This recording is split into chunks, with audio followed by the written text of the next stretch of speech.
வணக்கம். சின்ன குரூப் சேனலுக்கு உங்கள் அனைவரையும் அன்புடன் வரவேற்கின்றேன். வாழைக்காய் வாழை இலை ஃப்ரை.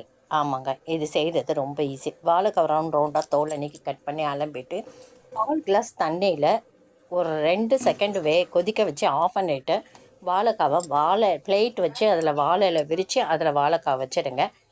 காரத்துக்கு ஏற்ற மாதிரி நான் குழம்பு மிளகாய் தூள் தான் 3/4 ஸ்பூன் போட்டிருக்கேன். உப்பு வந்து 1/2 ஸ்பூனுக்கு கொஞ்சம் குறைச்சி போட்டு ஒரு 2 ஸ்பூன் எண்ணெய் விட்டு நல்லா கலந்துக்கோங்க. கலந்து அப்படியே வாழை இலையில் வச்சிடுங்க. அப்படி அடுப்பு பற்ற வைங்க. வாழை இலையில் வச்சுட்டு சிம்மில் வச்சுட்டு தோசை தவா வச்சுட்டு வாழை இலையிலே வச்சுருக்க வாழைக்காய் வாழை இலையோடு சேர்த்து தோசை தவாவில் வச்சு 2 ஸ்பூன் எண்ணெய் விட்டு ஒரு வாழையில் போட்டு மூடிடுங்க. கொஞ்சம் நேரம் கழித்து வந்து அந்த வாழைக்காய் எல்லாத்தையுமே பெரட்டி போடுங்க. போட்டுட்டு திருப்பியும் வாழையில் வச்சு மூடிடுங்க. இப்படி நீங்கள் வந்து கொஞ்சம் ஒரு 5 நிமிஷம் அப்படியே விட்டு நீங்கள் வாழைக்காவை பெரட்டி போடுங்க.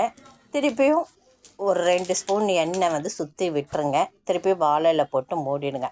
இப்படி நீங்கள் செஞ்சுட்டு வாங்க. வாழை இலையும் வெந்து வாழை இலையில் இருக்கிற ஜூஸ் எல்லாம் வாழைக்காயில் இறங்கும். சூப்பராக அருமையான ஒரு சுவை கிடைக்கும். ரோஸ்ட்டு நல்லா இந்த மாதிரி சிம்மில் வச்சு நீங்கள் விட்டு நீங்கள் வந்து திருப்பி போட நம்ம தவாவில் வெறுமன ஃப்ரை பண்ண மாதிரி நல்லா ரோஸ்ட் ஆகிடும்.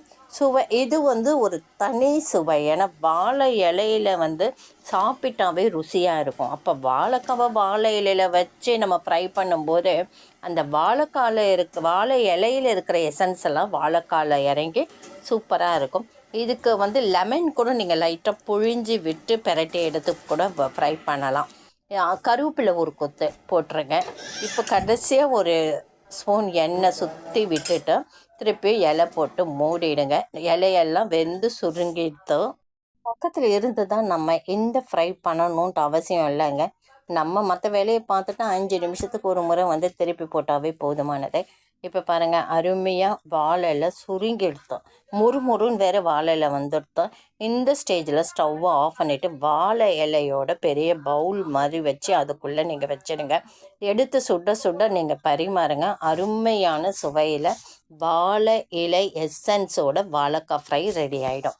இன்றைய சமையல் வந்து பாசிப்பருப்பு சாம்பார், வாழை இலை வாழைக்காய் ஃப்ரை, தனியா இருக்கு இல்லைங்களா, தனியாவை வறுத்துட்டு வரமிளகா, அதில் கொஞ்சம் ஒரு கைப்பிடி கருவேப்பிலை, கொஞ்சோண்டு புளி, கல் உப்பு வச்சுட்டு 2 பல்லு பூண்டு, தேங்காய் சில்லு 2 நல்லா வறுத்துட்டு அரைச்சிக்கோங்க. அந்த தனியா ஸ்மெல்லோட தனியா துவையல் ரெடி ஆகிடுது. தக்காளி ரசம் ரெடி ஆகிடுது. கெட்டி தயிர். அவ்வளோதாங்க இன்றைய சமையல். இந்த சமையல் உங்களுக்கு பிடிச்சிருந்தா லைக் பண்ணுங்கள், ஷேர் பண்ணுங்கள், சப்ஸ்கிரைப் பண்ணுங்கள், கமெண்ட் பண்ணுங்கள். நன்றி.